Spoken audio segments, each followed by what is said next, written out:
Hi, my name is June Chappelle, and I'm coming to you from the African American History Museum, where I'm also a board member here. And today I'll be telling you a little bit about the Illinois Freedom Project exhibit. Here we have our first panel, which is called The Fight for Freedom.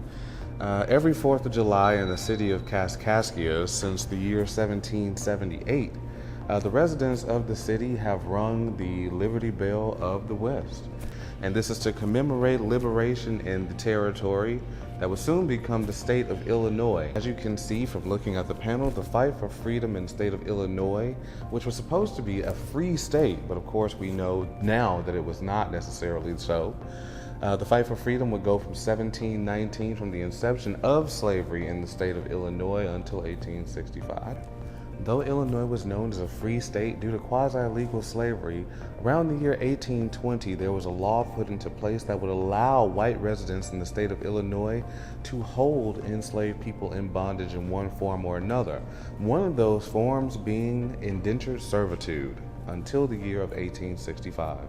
Here we have panel number 3, A Vision for Something Better. This panel gives you a very brief history of Jean-Baptiste Point du Sable. He was the son of a French diplomat. Du Sable was born in Saint-Marc, Saint-Domingue, which is today present-day Haiti, around 1745, and he made his way into what would become the U.S. territory, into New Orleans, around 1765. He was around 19 years old, right before his 20th birthday. He eventually made his way up into the Peoria area, and from there, he made his way into the Chicago area, where he was the first non-indigenous resident to ever settle there. In 1778, he made his way to Cahokia with the daughter of a Potawatomi chief, given the name of Catherine. They were married there and eventually raised 2 children together here in Illinois before eventually settling in the Missouri area. To my left, you'll see a bust that sits at the Du Sable Harbor of Jean-Baptiste Du Sable.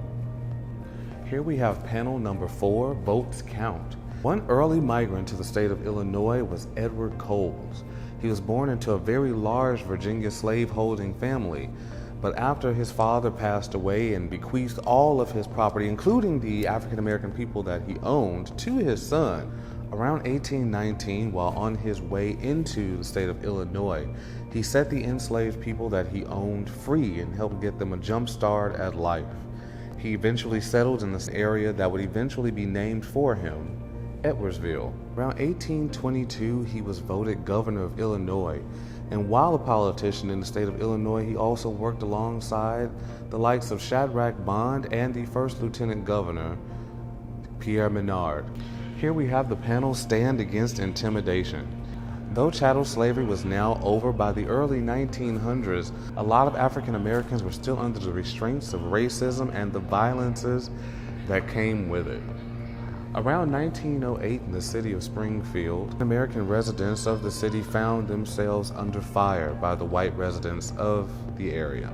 And a lot of Illinois residents who were black found themselves still under fire and under racial discrimination.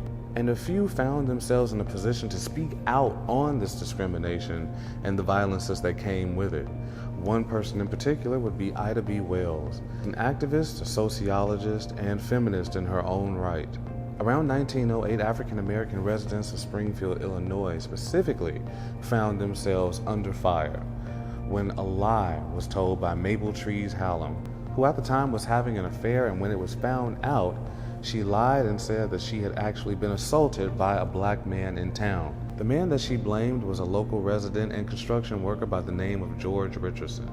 And due to this ordeal, the Springfield Race Riot came to be. Within this riot, 3 men were slain.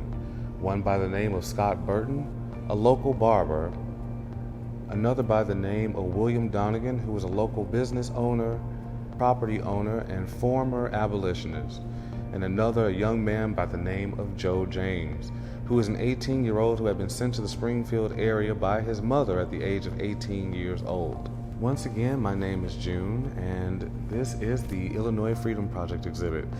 It's important to the area and also outside of the area to let people know the truths about black life in the state of Illinois. We do hope that you'll come out and see this exhibit for yourself.